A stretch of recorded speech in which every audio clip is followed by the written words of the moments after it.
பெண்களை தொந்தரவு செஞ்சுட்டு அப்படியே எஸ்கேப் ஆகி போயிடலாம்னு நினைக்கிறவங்களுக்கு நான் ஒரு வார்னிங்காவே சொல்றேன்.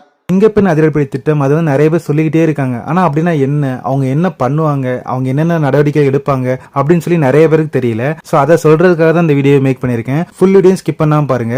வாங்க வீடியோக்குள்ள போலாம். ஃபர்ஸ்ட், சிங்கப்பெண் அதிரடிப்படை திட்டம் அப்படின்னா என்ன, அவங்க என்ன பண்ணுவாங்க அப்படின்னு நீங்க கேட்டீங்கன்னா, பப்ளிக் பிளேஸ்ல ஃபுல்லா எப்பவுமே செக் பண்ணிட்டே இருப்பாங்க. அங்க நடக்கிற ப்ராப்ளம் எல்லாத்தையுமே வந்து கண்காணிச்சிட்டே இருப்பாங்க. அதே மாதிரி பப்ளிக் பிளேஸ்ல வந்து பெண்கள் அதுக்கப்புறம் குழந்தைகள் அவங்களுக்கு வந்து நிறைய ப்ராப்ளம் நடக்க சான்ஸ் இருக்கு. சோ அந்த மாதிரி அந்த ப்ராப்ளம் எதுவும் நடக்காம இருக்கிறது வந்து கண்காணிக்கிறது இவங்களோட முக்கியமான பொறுப்பு அப்படின்ற மாதிரி சொல்லியிருக்காங்க. அதே மாதிரி இந்தந்த பிளேஸ்ல வந்து ப்ராப்ளம் நடக்க நிறைய சான்ஸ் இருக்கு அப்படின்னு சொல்லி ஒரு சில ஏரியாலாம் இருக்கும். அந்த மாதிரி ஏரியால வந்து ஃபர்ஸ்ட் அந்த பிளேஸ் நோட் பண்ணி நெக்ஸ்ட் டைம் வந்து அந்த மாதிரி ப்ராப்ளம் எதுவும் நடக்கக்கூடாது அப்படின்றத உறுதிப்படுத்துறது அவங்களோட முக்கியமான பொறுப்பு அப்படின்ற மாதிரி சொல்லியிருக்காங்க. இதுல இருக்க எல்லா பெண்களும் ஒன்னா சேர்ந்து ரொம்ப சேஃப்டியான பெண்கள் சுதந்திரமா நடக்கிற மாதிரி சமூகத்தை உருவாக்கணும். சிங்க பெண்கள் மேல வந்து மக்களுக்கும் குழந்தைங்களுக்கும் ஒரு நம்பிக்கை வரணும். இவங்க இருக்காங்க, ஸோ நமக்கு வந்து எதுவும் நடக்காது அப்படின்ற ஒரு நம்பிக்கையை வந்து கொண்டு வரணும் அப்படின்ற மாதிரி சொல்லியிருக்காங்க. ஒரு மக்களுக்கான இயக்கமாக செயல்பட்டு மக்களோட சேஃப்டியை வந்து உறுதிப்படுத்துறது தான் இவங்களோட முக்கியமான பொறுப்பு அப்படின்ற மாதிரியும் சொல்லியிருக்காங்க.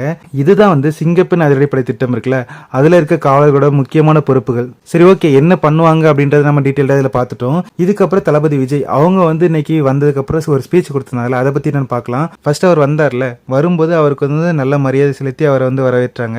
வரவேற்றதுக்கு அப்புறம் அவர் வந்து சிங்கப்பெண் அதிரடிப்படை திட்டம் இருக்குல்ல, அதுக்கான ஒரு ஸ்பெஷல் வாகனத்தை வந்து அறிமுகப்படுத்தினாரு. அறிமுகப்படுத்துறதுக்கு வந்து அவர் வந்து வண்டியில ஏறி அவரே டிரைவ் பண்ணி ஒரு ரவுண்ட் வந்துட்டு அந்த சிங்கப்பெண் அதிரடிப்படை திட்டம் இருக்குல்ல, அதுக்கான வாகனத்தை அறிமுகப்படுத்தினாரு. அதுக்கப்புறம் வந்து நம்ம தளபதி விஜய் அவங்களோட ஸ்பீச் வந்து ஸ்டார்ட் ஆச்சு. அவர் பேசுறதுலே தெரிஞ்சது பெண்கள் சேஃப்டி எந்த அளவுக்கு இம்பார்ட்டன் அப்படின்னு சொல்லி அவர் நினைக்கிறாரு அப்படின்னு சொல்லி. ஏன்னா ஒவ்வொரு விஷயத்தையும் அந்த அளவுக்கு பார்த்து பண்ணிருக்கதா அவர் சொல்லியிருந்தாரு. பெண்களோட சேஃப்டி வந்து ரொம்ப இம்பார்ட்டன் அப்படின்றத அவர் நொடிக்கு நொடி சொல்லிக்கிட்டே இருந்தாரு. பெண்கள் சேஃப்டி எந்த அளவுக்கு உறுதிப்படுத்தணும் அப்படின்னு சொல்லியிருந்தாரோ அதே மாதிரி தப்பே பண்ணாதவங்க வந்து எந்த ஒரு விதத்தையும் தண்டிக்கப்படக்கூடாது அப்படின்றதுலேயே ரொம்ப ஸ்ட்ராங்கா இருந்தாரு. அது மட்டும் இல்லாம இந்தியாலே ஃபர்ஸ்ட் டைம் வந்து பேட்ரோல் ட்ரோனை வந்து அறிமுகப்படுத்திருக்காரு. இது வந்து பெண்களோட சேஃப்டியை இன்னுமே வந்து கொஞ்சம் அதிகமாக்கும். முக்கியமா பப்ளிக் பிளேஸ் இருக்குல்ல, பஸ்ல டிராவல் பண்ணும்போது கிரௌட் பிளேஸ்ல அந்த மாதிரி பிரச்சனை எதுவுமே வந்து இதுக்கப்புறம் வரக்கூடாது அப்படின்றதையும் ரொம்ப தெளிவா சொல்லியிருக்காரு. அதே மாதிரி பெண்கள் மீது யாராவது வன்முறையை பயன்படுத்தினா அவங்க வந்து எந்த அளவுக்கு தண்டிக்கப்படுவாங்க அப்படின்னு சொல்லி நல்ல வார்த்தையில சொல்ல முடியாது அப்படின்னு சொல்லி ஒரு வார்னிங்கும் கொடுத்திருக்காரு.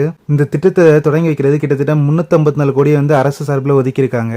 அதே மாதிரி 2500 பேருக்கு வேலை வாய்ப்பு கிடைக்கும் நிறைய சான்ஸ் இருக்கு அப்படின்ற மாதிரி சொல்லியிருக்காரு நம்ம முதல்வர் விஜய். அவ்வளவுதான் கைஸ், ஆக்சுவலா இன்னைக்கு நடந்த அப்டேட் எல்லாமே அவ்வளவுதான். இன்னொரு வீடியோல இன்னொரு அப்டேட்ல உங்களை சந்திக்கிறேன். அது வரைக்கும் பாய்.